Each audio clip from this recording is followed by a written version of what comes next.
in the method the mesh around it. Mm-hmm. This still on the inside of it. It's going to support the wire. Okay. I'll put the middle part for the wire to tie onto. Yeah. Or I can go for the floor. I can cut the floor and put the mesh on the inside and lay the floor on the inside. So it's moving from the inside. Start fly biting now. Already? That's the key that you need to pack up. That's one of the things that on the Harbor Freight titanium welder. Getting the job done. Can't go wrong with that.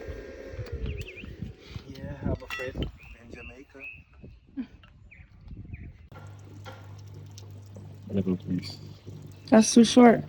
Yeah, just to show, but I can pull this and just because I'm using again. Remember, it's scrap steel. So just working with what instead of just having to tackle. So all that steel is scrap from All the steel was scrap steel that was left over in the yard. over there in a pile. Just out of fight, just go along straighten what I need and use them. How you straighten it?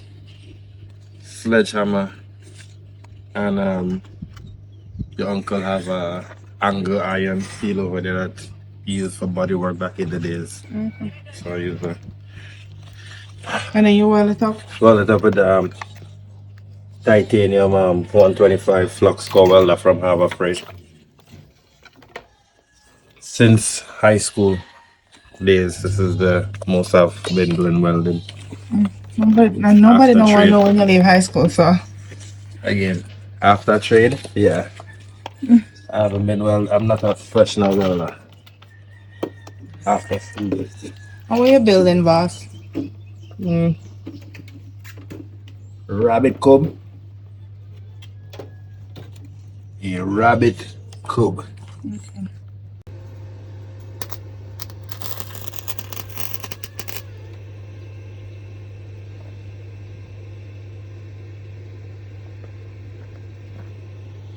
If I look through the phone, it won't hurt my eyes.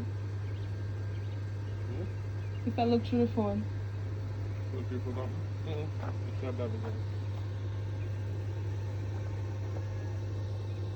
Everybody knows that when you look at welding with